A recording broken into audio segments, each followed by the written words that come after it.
এই ভিডিওর শুরুতে এই হঠাৎ করে এই ডুগডুগিটা ভাজানোর একটা স্পেশাল কারণ আছে, কারণ এই ডুগডুগিটার ওপর বেস করেই আজকে আমার ভিডিওটা। হ্যাঁ, এই ডুগডুগিটা স্পেশালি আমার মানে ছোটো ছেলের, আর অবশ্যই করে এটা ভোলে বাবার একটা অস্ত্র, সবাই জানো, হর হর মহাদেব।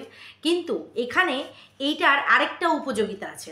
সবাই জানো, যখন বাদর নাচ নাচানো হয় না, এই পাড়ায় পাড়ায় পাড়ায় পাড়ায় দেখবে কাঁধে করে কিছু বাদর নিয়ে ঘোরে, তখন ওই বাদরকে তোরা নাচকে দিখা, তখন এই যে এটা চালিয়ে তোরা নাচকে দিখা, তখন নাচকে দিখা, এটা করে দেখা, তখন এটা এই যে তোরা নাচকে দিখা, তোরা চলকে দিখা, थोड़ा गा के दिखा, थोड़ा बोल के दिखा, और थोड़ा गाली दे के दिखा। তো এইরকম কিছু মনে করো না, কানে লাগলেও এই কথাগুলো আমাকে বলতেই হচ্ছে।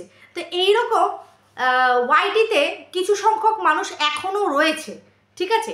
দেখো, আমাদের যখন আমরা এইসব মানুষদের জবাব দিতে বসি না, তখন তোমরা অনেকেই পার্সোনালি মেসেজ করে বা ফোন করে বলো, তো স্পেশালি তোমরা ফোন করে বা মেসেজের দ্বারা বলো যে রিম্পা, এদেরকে কে দেখে বলো তো, তুমি এদেরকে উত্তর দিতে যাচ্ছ। এই মাঝখানে আসবটিকে নিয়ে দুটো উত্তর দিয়েছিলাম, তো সেখানে আমার এক ভাই বলেছিল, রিম্পাদি এগুলো তোমাকে সাজে না, তুমি এদেরকে অ্যাটলিস্ট উত্তর দিতে চেও না, কে দেখে এদেরকে। কিন্তু কথাটা কি জানো তো, কথাটা হচ্ছে 10 দিন তুমি শুনবে, ইগনোর করবে ইগনোর করবে ইগনোর করবে, একটা দিন কিছু কুকুরকে তার যোগ্য মুগুরটা দিতে লাগে।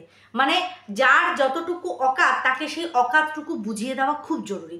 আমি জানি আমার এই ভদ্র ভাষায় করা ভিডিওটার পরে অপোনেন্ট সাইড থেকে কিন্তু অবশ্যই করে গালাগালি আসবে, আর এইটার জন্য আমার কিচ্ছু ফারাক পড়ে না, ঠিক আছে? তো আমার একটাও বেশি ছেড়া যাবে না, কারণ যার বিষয়ে বলবো তার থেকে আমার বেশি আছে, তো আমার একটা দুটো ছিঁড়লেও কিছু যায় আসবে না। হ্যাঁ, কিন্তু ওটা ধরতে আর ছিঁড়তে বেশি সুবিধা হবে। যাই হোক, তার আগে বলি, welcome back to my channel. কেমন আছো তোমরা সবাই? আশা করি সবাই ভালো আছো, আমিও ভালো আছি। দিনের সেকেন্ড ভিডিও, অ্যাকচুয়ালি ভিডিওটা আমি বলবো না যে খুব ইম্পর্টেন্ট, বাট আমার কাছে বড্ড বেশি ইম্পর্টেন্ট। আর সেই সব মানুষদের কাছে ইম্পর্টেন্ট যাদের পেটে এইটুকু হলেও শিক্ষা আছে, যাদের মা বাবা সঠিক ওয়েতে গিয়ে এইটুকু শিখিয়েছে যে তোমার হয়তো কাউকে ভালো নাও লাগতে পারে, সে বয়স বড়, তোমার হয়তো তাকে ভালো লাগছে না, কিন্তু তোকে তুমি মারবো, ধরবো, গালাগালি দেবো করে তুমি 4টে কথা বলতে পারো না, এটা তোমার শিক্ষার বাইরে। আর যদি তুমি বলে আবার সামনের মানুষটারে তুমি শিক্ষার পরিচয় জিজ্ঞাসা করো, তাহলে তুমি যে কত বড় মূর্খ সেটার প্রমাণ পাওয়া যায়। দেখো, এখানে আমি কাউকে এরকম ধরি না যে কেউ গালাগালি জানে না, সবাই জানে, কিন্তু সবাই নিজেকে শুধরে দিয়েছে। কিন্তু কিছু মনে করো না, আজকে না আমার খুব আফসোস হয় ম্যাডামের জন্য। হ্যাঁ, ম্যাডাম আমার সাথে কতটা ভালো করেছে, কতটা খারাপ করেছে, সেই হিসাবের খাতা খুলে আমি বসবো না, কিন্তু হ্যাঁ, ম্যাডামের জন্য আমার খুব খারাপ লাগে। কেন খারাপ লাগে জানো তো? ম্যাডাম তার এই দুর্গা বাহিনীর সদস্যা যারা আছে, হ্যাঁ, তাদেরকে তিনি মানবের অধিকারের বিষয়ে লড়াই করা শেখাচ্ছে। তার মানে সে নিজেও কিন্তু জঘন্য বা বাজে কথার খিলাফ। আমরা এটা ম্যাডামের কাছ থেকে শুনি, কারণ উনি এই প্রচেষ্টাতেই ওয়াইটিতে এসেছিলেন যে অবশ্যই করে কেউ কাউকে কোনো খারাপ নোংরা ভাষায় অ্যাটাক করবে না, কেউ কাউকে পার্সোনাল অ্যাটাক করবে না, কেউ কারো সন্তানকে টানবে না, কেউ কারো চরিত্রে দাগ দেবে না। এটাই কিন্তু আসল মোটো ছিল ম্যাডামের। যদিও বা এখন সেটার কতটা গুরুত্ব আছে সেটা আমি জানি না, কারণ ম্যাডামের মুখ থেকেও এরকম অনেক অসংলগ্ন ভাষা ব্যবহৃত হয়েছে, আমার বিষয়েও হয়েছে, তো সেগুলো ম্যাডামের কাছ থেকে আশা করা যায় না, কিন্তু তবুও হয়েছে। কিন্তু ম্যাডামের সাগরেদ হয়ে যারা উঠেছে বা যারা মনে করছে যে ম্যাডামের ছত্র ছায়ায় রয়েছি, তার মানে আমরা যা খুশি করতে পারি, ভাই সেগুড়ে বালি। তুমি যদি মনে করো যে ম্যাডামের পাওয়ারের অপব্যবহার করা হচ্ছে একরকম, ঠিক আছে, এখানে কিন্তু ম্যাডামের একদমই দোষ নেই, না আমি ম্যাডামকে দোষ দেবো না, কিন্তু ম্যাডামের যে সাগরেদ, তাদের শিক্ষার যে ভীষণ অভাব আছে, এটার একটা প্রথম পরিচয় আমরা পেয়েছিলাম যখন ওই যে আমাদের মামনের মনের কথার মামনকে যখন বাজা বলে কটাক্ষ করে নোংরা কথা বলা হয়েছিল। দেখো, মামন ধরিত্রীকে যেটা বলেছিল সেটার প্রতিবাদ আমরা সবাই করেছি, যেটা অনুচিত সেটা অনুচিত, যেটা উচিত সেটা উচিত, জায়গাটা জায়গায় বলেছি। ঠিক সেই রকমই মামনকে যখন বাজা বলে কটাক্ষিত করা হচ্ছিল, সেইখানে কিন্তু কিছু মানুষ বসে থেকে সেটা উপভোগ করছিল। তাই তখন আমি বলেছিলাম যে এই যারা যারা বাজা শব্দটা ব্যবহার করছে তারা কিন্তু মস্তিষ্কের দিক থেকেও এক একজন বাজা, মানে অপূর্ণ তারা। এইটা দিয়ে আমি একটা ভিডিও করেছিলাম, আর সেই কথাটায় আজও আমি স্ট্রিক্ট আছি, যেটা বলেছি সঠিক বলেছি। তাদের মস্তিষ্ক যে বাজা পঙ্গু, আমি আজকেও তার প্রমাণ দেব।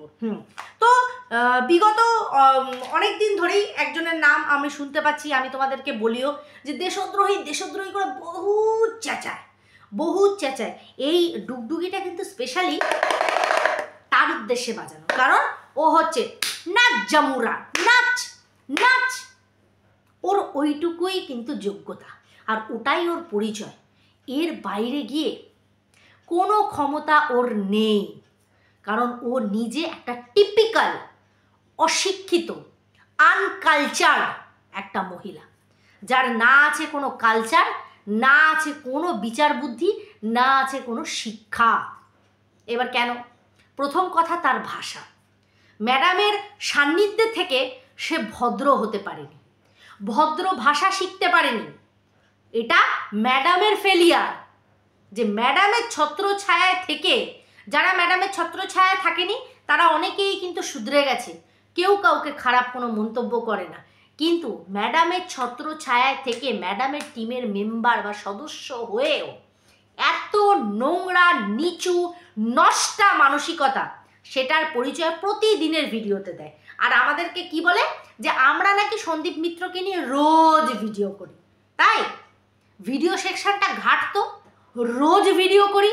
এবার যাকে বলছি কথাটা সে ঠিক বুঝে যাবে, কারণ সে জামুরা নাচ, কারণ তোর ওইটুকুই অকাল। ওই কাঁধে ঘোড়া সাদা হনুমানের মতন হচ্ছিস তুই, শুধুমাত্র তোকে নাচাবে আর তুই নাচবি। नाच मेरी बुलबुल तुझे पैसा मिलेगा, कहा कदरदान तुझे ऐसा मिलेगा। কদরদানদের মধ্যে 3 থেকে 4 জন তো কমেন্ট সেকশনে কমেন্ট করে গেছে। তো যারা যারা ওখানে কমেন্ট করে গেছে তারা প্রত্যেকে হচ্ছে সেই রকমই নিম্ন রুচিশীল মানসিকতার পরিচয়। এবার তোমরা বলতেই পারো রিম্পা তুমি হঠাৎ করে এরকম কেন খেপে গেছো? অবশ্যই করে খেপে গেছি। দেখো আমরা কন্ট্রোভার্সি ক্রিয়েটাররা ওয়াইটিতে এসেছি, আমাদের ভাষা, আমাদের বলার ধরন প্রত্যেকটা মানুষের যে ভালো লাগবে সেটার কিন্তু কোনো গ্যারেন্টি আমরা নিইনি, বা কাউকে মাথার দিব্যিও দিইনি এই তোমাদের কিন্তু আমাকে ভালো লাগতেই হবে, এই তোমরা কিন্তু আমাকে পছন্দ করবেই, তাই তো? তোমাদের কারোর আমাকে ভালো লাগে, কারোর দীপ্তিদিকে ভালো লাগে, কারোর দীপ্তিদিকে ভালো লাগে না, কারোর আমাকে ভালো লাগে না, এটা তো স্বাভাবিক। কিন্তু দীপ্তিদিকে ভালো না লাগার পরেও দীপ্তিদি মানুষটা কিন্তু আমাদের থেকে বয়সে অনেকটা বড়, প্রথম কথা অভিজ্ঞতায়ও অনেকটা বেশি, দ্বিতীয় কথা, ঠিক আছে? আজকে দীপ্তিদিকে কারোর ভালো নাই লাগতে পারে, যে ভালো লাগছে না, কিন্তু সেই ভালো না লাগাটা তাকে আমি কিভাবে বোঝাবো? প্রথমে বলি ঝুনো নারকেল, তাই তো? ঝুনো নারকেল যখন মাথার মধ্যে দাঁড়ান করে পড়ে তখন কিরকম চোট লাগে সেটা মনে হয় তুই এখনো জানিস না, ঠিক আছে? তুই জানিস না। এত অসভ্য, এত ছোট লোক। ও বলছে যে দীপ্তিদিকে মারবে, চুলের মুঠি ধরে দীপ্তিদিকে মেরে দাঁত ভাঙবে। তুই আসিস তো, তুই আসিস, তুই মানব অধিকারের সঙ্গে ঘুরে ঘুরে বেড়াচ্ছিস, তুই মানবের অধিকারের জন্য লড়াই করার জন্য তুই এইখানে নাটক মারতে বসে প্রত্যেক দিন একই পাচন তুই গাস দেশদ্রোহী বলে। তুই যা না, জায়গায় এখানে বসে আছিস কেন? তুই যা। দেশদ্রোহী আমরা যাদেরকে তুই দেশদ্রোহী বলছিস, আমাদেরকে দেশদ্রোহিতার ট্যাগ দিয়ে ইন্ডিয়া থেকে লাত মেরে তুই বার করে দে। আমার বাপকে তো এমনি লাত মেরে আগের দিনকে বার করবে এই কথা বলা হয়েছিল। তুই যা না, তুই এখানে বসে চর্বি তো চর্বণ না করে তুই যা না। হ্যাঁ, আজকে এই সন্দীপ মিত্রর জন্য ওই দেশে বসে থাকা, ওই যে যাকে এখন যাদের জন্য আমাদেরকে দেশদ্রোহী বলা হচ্ছে, সেই ওই ছেলেটিও যাকে জারজ খান বলে উদ্দেশ্য করা হয়, সেই ছেলেটি ওই সন্দীপ মিত্রের জন্য দিনের পর দিন ভিডিও করে গেছে, লড়ে গেছে, গামলাকে নিয়ে দিনের পর দিন সত্য প্রমাণ করে গেছে, উদ্ঘাটন করে গেছে। তখন এই জারজকে একদম আপন বানিয়ে তখন ভাই তোরাও বলতে ছাড়িসনি। আজকে খুব প্রবলেম হয় যে দীপ্তিদি ওকে ছেলের মতন বলেছে, বয়সের হিসাবে বলেছে ছেলের মতন। সেখানে দীপ্তিদি প্রথম তো দেশদ্রোহী ছেড়ে দে, হ্যাঁ, দ্বিতীয়ত হচ্ছে দীপ্তিদিকে মেরে দাঁত ভাঙবি, দীপ্তিদি চুলের মুঠি ধরবি, দীপ্তিদিকে চড়াবি, তোকে মানবাধিকার কর্মের ট্রেনিংয়ে যখন কোনো রকম জায়গায় আমরা যখন শিখতে যাই বা ডাক্তারি শপথ নিতে হয়, তো মানবাধিকারের কর্মী হিসাবে শপথ নেওয়ার সময় তোকে এরকম শিখিয়েছে যে এইরকম কাকে চড় মারতে হয়, মায়ের বয়সী বা দিদি বড় মানুষের জেঠিকামাদের বয়সী মানুষকে চড় মারতে হয়, তাকে মেরে দাঁত ভেঙে দিতে হয়, তার চুলের মুঠি ধরতে হয়? তোকে এই শিক্ষায় শিক্ষিত করেছে? তুই আসিস, কোনো অধিকারই লাগবে না, কোনো মানবাধিকার কোনো কিছু লাগবে না, তুই খালি আসিস, তো ঝুটকি ধরে তোকে জায়গা মতন তোকে দিয়ে দেবো একবারে।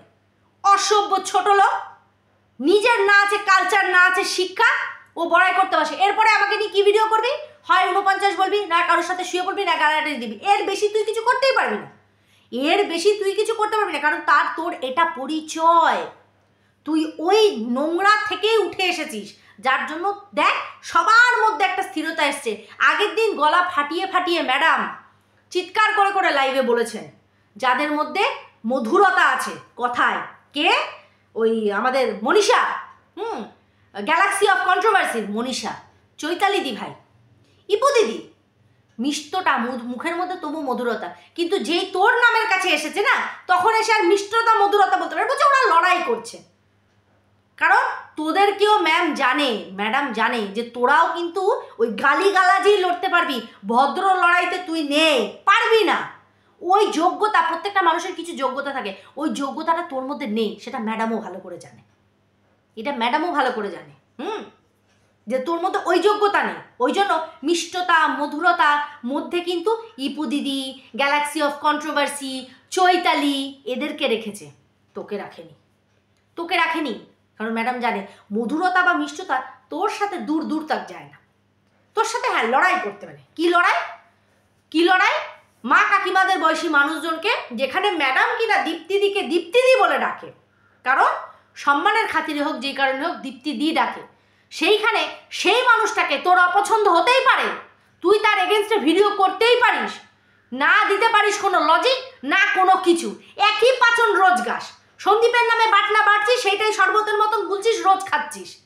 সন্দীপকে নিয়ে কেউ বদার না ভাই, আমি তো নাই, ওর লাইফ, ওর ব্যাকগ্রাউন্ড কোনো কিছু নিয়ে আমি কোনো বদার না। ওকে নিয়ে রোজ ভিডিও করা হচ্ছে, এই জন্য আমরা সবাই দেশদ্রোহী, এই 3-4 মাস তুই এসেছিস, নাহলে আমরা ছিঁড়ে খেয়ে ফেলেছিলাম একবারে, তাই না? একবারে ছিঁড়ে একবারে কুটে খাওয়া হয়ে গেছে। তাহলে এই হানি ট্র্যাপ মেরে ঝিউকে আনা হয়েছিল কেন আনা হয়েছিল? আমরা তো ভাই ভালো মন্দটা দেখবো, বলবোই। একটা জঘন্য ক্যারেক্টারের মানুষকে যদি দেখি, আমার ভাই বা আমার বন্ধুর সাথে সে মিশছে, বা সে পুনরায় ওইরকম একটা বউকে বাড়ি ছাড়া করানোর পরে আবার একটা এইরকম মেয়েকে জীবনে আনলে, তো সেখানে প্রতিবাদ করবো না তো কি খঞ্জনি বাজিয়ে বলবো বেশ করেছে, যার সাথে মেশায় প্রেম করার করবে? মানে তুইও যেমন নোংরা, তুইও বেছেও বার করবি নোংরা, আর তুইও চাইবি আমার ভাইটাও সেই নোংরামির সাথেই মিশুক। আমরা পারি না, আসলে আমাদের বাড়িতে ওরকম কালচার নেই রে, তাই পারি না, তাই তোকে গালাগালি দিতে পারলাম না। কিন্তু হ্যাঁ, তুই যে ভাষাগুলো দীপ্তিদির এগেনস্টে আজকে প্রয়োগ করেছিস, মারবো, ধরবো, কাটবো, ছিঁড়বো বলে, যে ভাষাগুলো প্রয়োগ করেছিস, সেগুলো তোর আপব্রিঙ্গিং, তোর কালচার, তোর শিক্ষা। এরপরে কি করবি? গলা ফাটাবি, ফাটিয়ে কি করবি? 49 বলবি, 49 বলবি, কারোর সাথে শোয়াবি, এই করবি, সেই করবি, উখড়াবি, ছিঁড়ে আটি বেঁধে নে, যা। তোর মতন চারানা অনেক এলো, অনেক গেল। ভদ্রতা শেখ, শিক্ষা রপ্ত কর, এখনো অনেক কিছু শেখা তোর মধ্যে বাকি। অসভ্য একটা মহিলা কোথাকার, না কোনো শিক্ষা আছে, না কোনো কালচার আছে। মায়ের বয়সী মানুষকে চড় মারবো, ঘুষি মারবো, দাঁত ভাঙবো, চুলের মুঠি ধরবো, আর সবাই এখানে এইরকম করে দাঁড়িয়ে থাকবে, মার, তুই দিদিকে মার। তোমার ওই হাত না, ওই নেল পালিশালা হাত, এক হাতে ভেঙে আরেক হাতে ধরিয়ে দেবো। যা গিয়ে এবার ম্যাডামের কাছে গিয়ে বল, রিম্পা এরকম কথা বলেছে, ম্যাডাম আপনি রিম্পাকে কিছু বলুন রিম্পাকে ভরুন, ওকে একটা কেস দিন, দিয়ে ঢোকান ওকে জেলে। যা গিয়ে বল। হনুমান নাচ, তোকে নাচাবে, তুই নাচবি, নাচ। তোকে যতবার দেশদ্রোহী বলে চিৎকার করতে হবে, তুই চিৎকার করবি, এটাই তোর পরিচয়। চলো বন্ধুরা, ভিডিওটা একটু হাইপার হয়ে গেছে, বাট এইগুলো নেওয়া যায় না, এগুলো জাস্ট নেওয়া যায় না। সবাই খুব ভালো থেকো, সুস্থ থেকো।